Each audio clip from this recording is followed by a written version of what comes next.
So welcome to the Hog Pod. Thank you. Thanks for spending some time with us. What has it been like early here for you? It's been great. Obviously as a new head coach, there's a million things to do.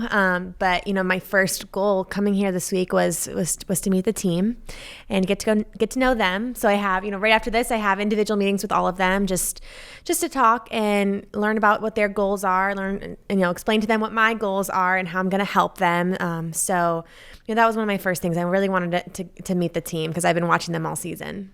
You've been watching them? Why? I'm a huge gymnastics fan. I'm a coach, but I love collegiate gymnastics. I've been watching a lot of the teams this whole year, and So you just kind of like as a coach, you're watching different programs all the time, and you happen to see a lot of Arkansas. Yeah, I'm a student of this sport, and I know I always have things that I can learn, especially being a new head coach. And I like watching the dynamics of other teams, I like watching the skills and the creativity that each of the teams incorporates. And so, yeah, I've been watching Arkansas a little bit this past year. So you're just kind of eat up with it, like it's your thing, and that didn't go away when you stopped competing. Oh no, I never thought I would be a coach. I grew up in gymnastics and being in the gym 30 plus hours a week. I thought, okay, I'm not going to spend the rest of my life in the gym. But after getting to college at UCLA and being a part of a college team, I realized that there's something really special about collegiate gymnastics. It does great things for so many young student athletes, and it's such a great arena to learn these life lessons and to prepare for life after college. And so I wanted to be a part of that, and I thought, you know what? I want to spend every day of my life in the gym after all. So that's how I ended up coaching. When did you start spending nearly every day in the gym? I started gymnastics at 4, and by 8 years old, I was already doing 2-a-day practices. So you've been in it your whole life, and we hear stories about burnout, and it's interesting that you're still really caught up with all of it, and you didn't get burnout, at least not to the point where you wanted to do something completely different. Yeah. I remember watching my first Olympics on TV when I was 9 years old. It was the 2004 Olympics. And I literally remember exactly where I was. And I remember watching the girls and saying to myself, I want to be just like them. That's when my Olympic dream kind of started. And, I'm such a goal-oriented person. That's something that anybody who knows me, they know that about me. Once I have my sights set on something, I'm going to work as hard as I can to get there. Where did that come from? I think a little bit is just ingrained in me. I think that's just who I am, my personality type. Obviously, being a gymnast, you go into that gym every day and you have to have little goals. You have to have short-term goals every single day. Okay, I'm going to get my knees straight on this back handspring, or I'm going to straighten my arms on bars today. You have those little goals that you can reach and accomplish every single day. And obviously, you have your long-term goals like making the Olympics or being a college gymnast or winning a national championship. Those are those big ones, but you have to have those small goals. And, my mentor, Valerie Condos-Field, the head coach at UCLA, she always tells her team, get 1% better each day. And that's such a great way to look at anything in life, whether it's a job, whether it's your sport, whether it's gymnastics. If you can get 1% better at anything every single day, look at how much better you can get over time. To get to the level that you got to compete in the Olympics, to win a world championship, to win a team gold, to do all these things, just to be on the Olympic team takes a tremendous amount of commitment.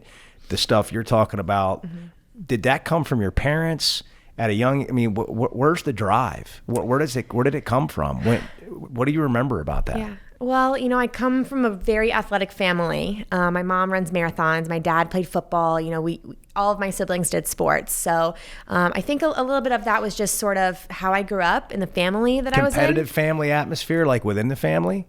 I was the only gymnast, so I don't really know. But did you guys compete at like dominoes or whatever? Oh, you don't want to play Monopoly with my family. Yeah. Let's just say that. But yes, we're very competitive. I'm probably the most competitive out of anyone in my family. Really? So I think a part of that is just who I am. Like that's in my blood. But yeah, I guess gymnastics was, I'm the only gymnast in my family. And, I think being in a family that values hard work and dedication to something, that really helped me. And, my parents, they didn't push me to do gymnastics. They didn't push me to try to make the Olympic team. They were supportive of me the whole entire way. But, they had that good balance of being supportive, but also, holding me accountable. So I noticed you have a tattoo on your wrist. I do, yes. What is that?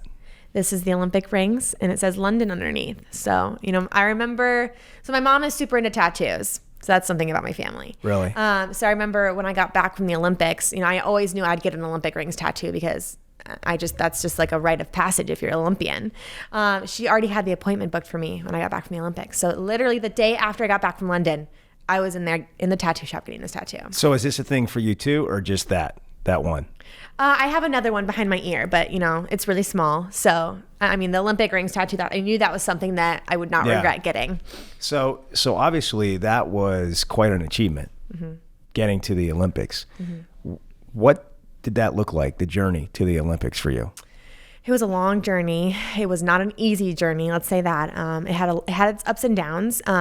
But I talked about goal setting, and for me, it was taking each day one day at a time, and that's really how you have to treat it. Because I was practicing upwards of 7 hours a day, and when you train that much, it's mentally and physically exhausting. And my whole life revolved around gymnastics. And if I was in even on my days off, I had to think, okay, I can't be standing on my feet too long because I have gym tomorrow and I have to do a full floor routine. Everything mentally revolved around gymnastics and physically. So yeah, there was a lot of ups and downs, a lot of injuries that I had to deal with, a lot of frustrating times, but I had such an amazing experience, in the elite gymnastics world. I worked my butt off to reach the goals that I did. And I'm just so happy that it turned out, only 5 girls made our Olympic team out of all the gymnasts in the entire country, only 5 girls. And I'm just so lucky that I got to be a part of that. What do girls like you do with the rest of their life after having such an amazing career? Or many don't quite make it, but they've put their whole life into this. We see athletes all the time, their career ends and it's kind of like, what now? And one of the things that I'm really sort of interested in about your story is just, you didn't stop. Like, you had this great career, but then you immediately kind of went into something else. And now I don't know which is more impressive, like making the Olympics or becoming a college head coach in gymnastics at the age of 23. Yeah. You're so right. I also had that moment after the Olympics of, okay, how do I top this? I reached this pinnacle point in my life, and I kind of had this moment of, what do I do next? And a lot of athletes go through that. It's a really hard transition. And I think for me, what really helped was going into college right away. I was at that perfect age where after the Olympics, I had 1 more year of high school. I got to be a normal high school student for a year, and I was still training a little bit, but not as intensely as before the Olympics. And then I went to college. And, once I got there, I was still training. And after a few months, I realized, okay, I feel like that chapter of training and competing in gymnastics, I was ready to close that chapter and move on to the next chapter. And so once I did that, I was able to totally embrace the life of a normal college student. And I was working with the UCLA gymnastics team at the time. So it was the perfect transition for me because I got to stop training, but still be in the sport. So I wasn't just cutting gymnastics out of my life cold turkey. And that was a great way to mentally deal with that transition. All the experiences that you've had and taking that and now coaching young women in college. And I also wonder, so you've done it at such a high level, and probably many of the girls that you coach will not be able to do it at the same level. So on one hand, you have all of these experiences that you can use to coach, but is there maybe a frustration level at times that you have to check or figure out how you're going to work with athletes that aren't ever going to be able to achieve what you did? I don't really look at it that way. When I think about recruiting and I think about a college gymnastics team, the number one thing you want in a team is athletes that are really coachable. And I think if you have an athlete that's coachable, no matter what their talent level or skill level is, the satisfaction as a coach is helping them get better and taking where they are and helping them believe that they can accomplish things they didn't think that they could. So that's kind of the perspective I take as a coach. And, coming into a team like with the gym backs, I'm so excited because they're already at such an amazing level skill wise. And I see, when I think of gymnastics, I think of it as, I think of 70% of the sport is mental. And that other 30% is the physical, the training, the conditioning, the practicing, all of that. And so when you learn how to use your mind as the number one tool to compete at that high level and under those levels of pressure, you're gonna make huge strides as an athlete. And so it's really just about building that confidence and really focusing on that mental training just as much as you focus on the physical training that makes athletes great. Maybe somebody listening doesn't really understand gymnastics that well, but they've probably watched the Olympics. And so we've seen some of these moments you're talking about. Can you describe the pressure? Yeah. Well, I use this, I use beam as the perfect example, balance beam. You know, you're up there on a 4-inch piece of wood that's 4 feet off the ground. And you think about the Olympics. So you're competing in front of, thousands of people, millions of people watching on TV, and you fall. And in gymnastics, you cannot pass the ball. You can't tag out your teammate. You can't call mom and ask her to come pick you up. You have to get back up and finish your routine. And guess what? You only have 30 seconds to get back up. So when I think about gymnastics, it really is the best training in resilience, because you only have 30 seconds to fix your mindset, flip it, get back up the beam, finish your routine, knowing that you're going to get a bad score because you fell already. So when you think about gymnastics in that light, whether you're a level 5 or whether you're competing at the Olympics, every single day, you're experiencing that over and over again, that falling and having to get back up and falling and having to get back up. It's the same thing. And so I really feel like gymnastics is one of the best sports in learning that lesson, because when you go out into the real world, you're going to experience little things all day long, whether it's, your boss is mad at you, or you make a mistake at work, or you get in a little vendor bender out on the street. There's going to be these experiences that make you go, okay, how the heck do I get past this? And I really feel like gymnastics has prepared me to do that in my life. And now I can't wait to guide these young women to be able to have that level of resiliency that they're going to take out into their lives. So as we continue getting to know you a little bit, we go back to 2011 and you won the all-around world title, right? And then the next year is the Olympics, 2012. And I think for those of us that watch the Olympics, we learn this thing that you can only get 2 gymnasts in from one country to the all-around final. And so Allie Raisman and Gabby Douglas were ahead of you on the U.S. team, and so you don't get into the all-around or the end, the final. And when you go through that and you experience that, what's going on with you at that point? Yeah. I mean, it's what I just talked about. You imagine being at the Olympics and you're the reigning world champion like I was. And I looked up at the scoreboard at the end of that first competition and I saw my name in 4th place, which when you think about that, you think, okay, you're the 4th best gymnast in the entire world at the Olympic Games. Like, that's pretty awesome. But I didn't get to qualify because 2 of my, other Olympic teammates from the U.S. were ahead of me. And so that was sort of a moment for me. It was probably my lowest moment in my whole gymnastics career. And I remember just breaking down and crying because, this was something that I expected myself to do. Not only that, but the whole world expected it of me too, because I was the reigning world champion. Everyone thought she's going to be vying for that Olympic gold medal. And that's what I expected to do. But I remember looking at the scoreboard and thinking, oh my gosh, that dream of mine is just gone. Like, it's vanished. And so that was a pretty low moment for me. I was very, very upset, very disappointed, very happy for my teammates because they got that opportunity. But I was just very bummed. But, you think about it, and after that moment, we had 2 days. We had 1 day off, and then the next day was the team competition. So I didn't have very much time to feel sad and disappointed and feel bad for myself. I remember going back to the Olympic Village and just crying in my little room and feeling bad for myself and having that moment. And I remember telling myself, okay, I remember the exact moment I thought, okay, that's the end. That's the longest you're gonna be able to feel bad for yourself, because I had a new purpose. I had a new job to do, and that was to compete for the team, to vie for that gold medal. And that ultimately was what I was at the Olympics to do, was to represent my country and help the team win the gold medal. So I think what was so important about that is, I gave myself a little bit of time to cry it out, to be mad, be disappointed, but I decided when that time was over. And once that time was over, that was the end. And I was moving on to the next goal. And to be able to come back from that and compete for the team and win that gold medal with my teammates was one of the best things that I've done in my entire life. And again, it's going back to that resilience training. It's like, going through something like that has prepared me for all of the things that I've, experienced since then in my life that I've had to get through.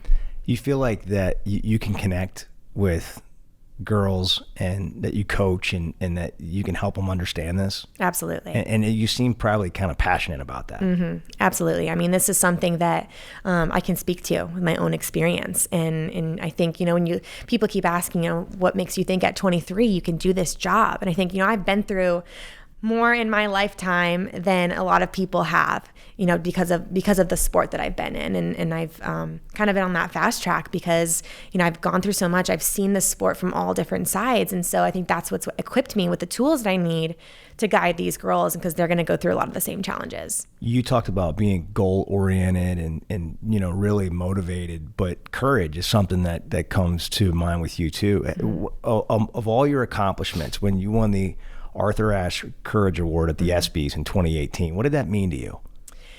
That was something that I didn't expect to hit me at this point in my life. Going through something like realizing I was a sexual abuse survivor was very difficult. And it's another one of those things that gymnastics has prepared me to be able to move forward from and take those next steps in my life. And to have that something so intimate and so personal about my life be on display it's not easy. It's not easy, but knowing that I've had some great supporters around me and great family and people that have guided me and supported me through that whole journey has been great. And it's another one of those things that, being an advocate and speaking out about these things that are not so great about our sport and trying to make them better and changing them to make the experience better for the future athletes. That's another thing that I'm very passionate about these days. Yeah, I mean, you think about the fact that people will say you're 23, but the experiences that you've had, some people will never have in an entire lifetime. So when you were able to take those and use those, I guess it makes more sense when you think of it that way, of why you might be more equipped than some would first realize or think to be a head coach at this level.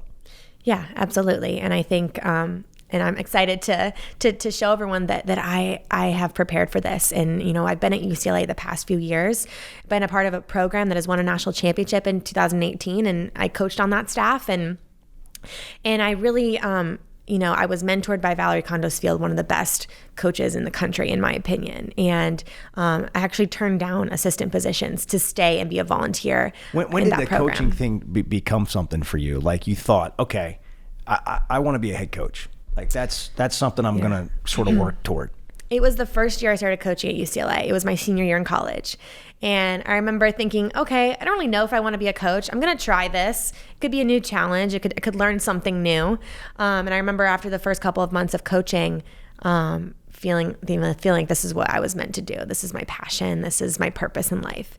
And so it was during that year I thought, okay, I want to be a coach, and eventually I want to be a head coach, because I feel like that's something I can truly have an impact on the world in, and I can really impact the lives of these girls.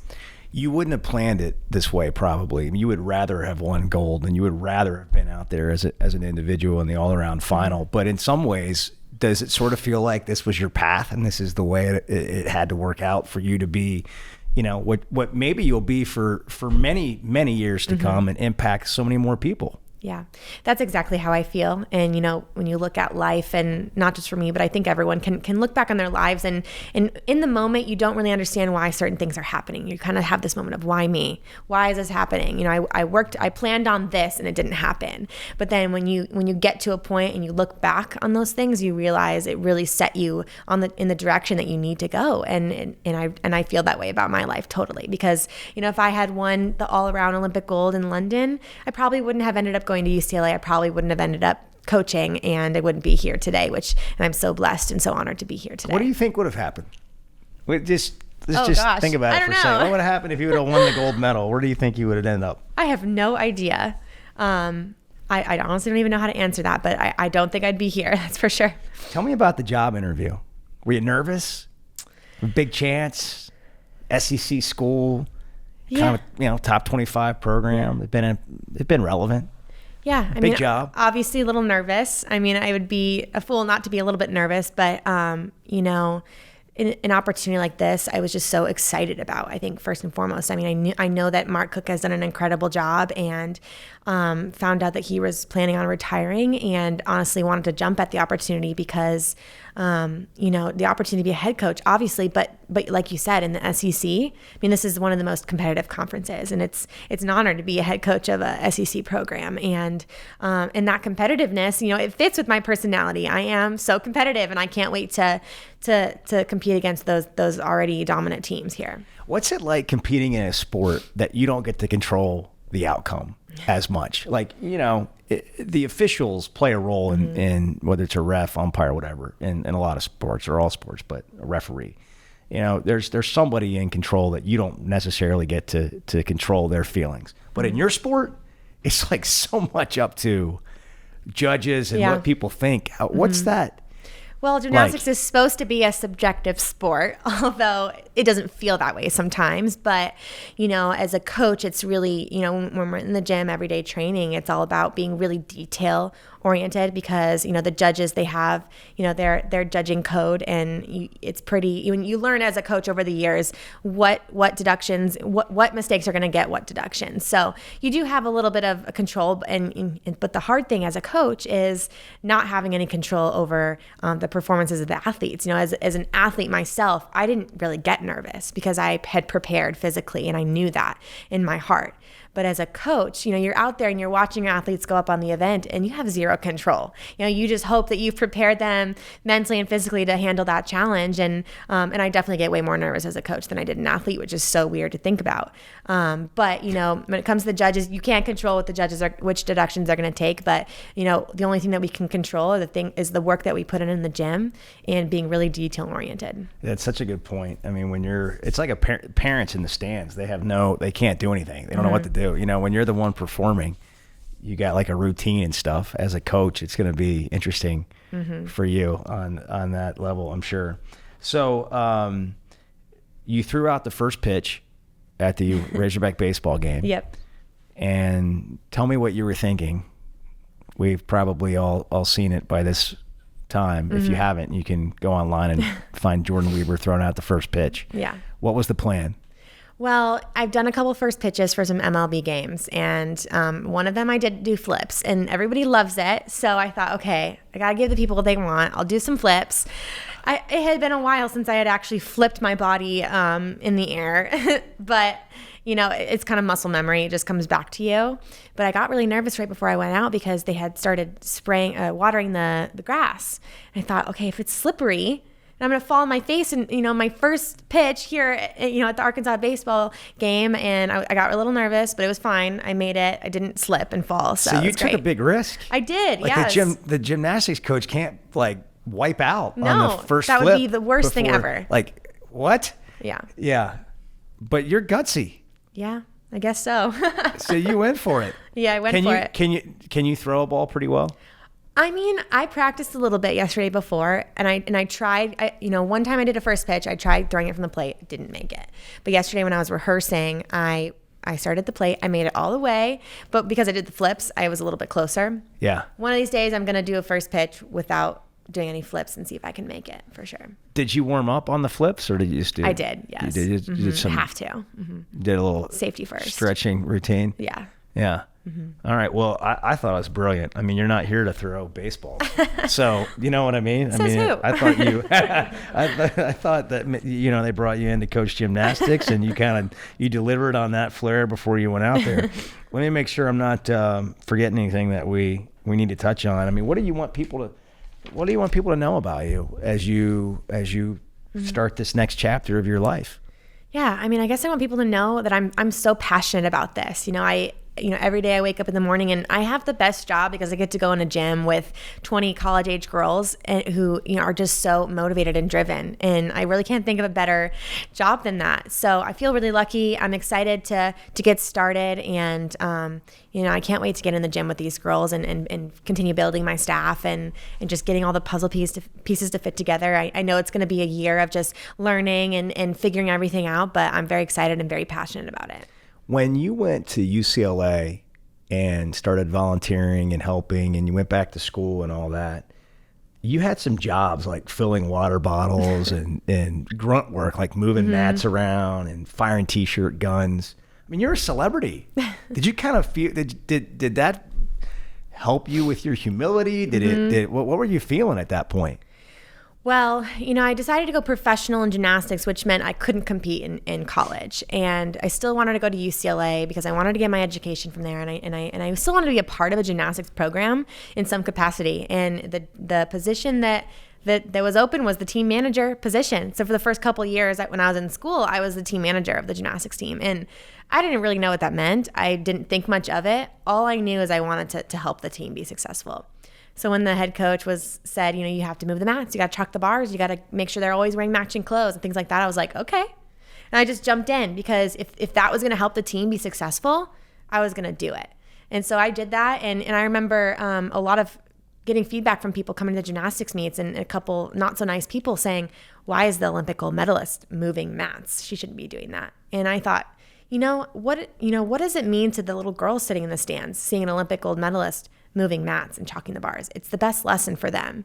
And when I thought about it in that lens, I thought, okay, this is important, what I'm doing. It's not just about making sure the equipment is set up. It's about A, helping the team be successful, because all of those things are important to any team being successful. And B, it's the message that I'm sending to all those little girls sitting in the stands.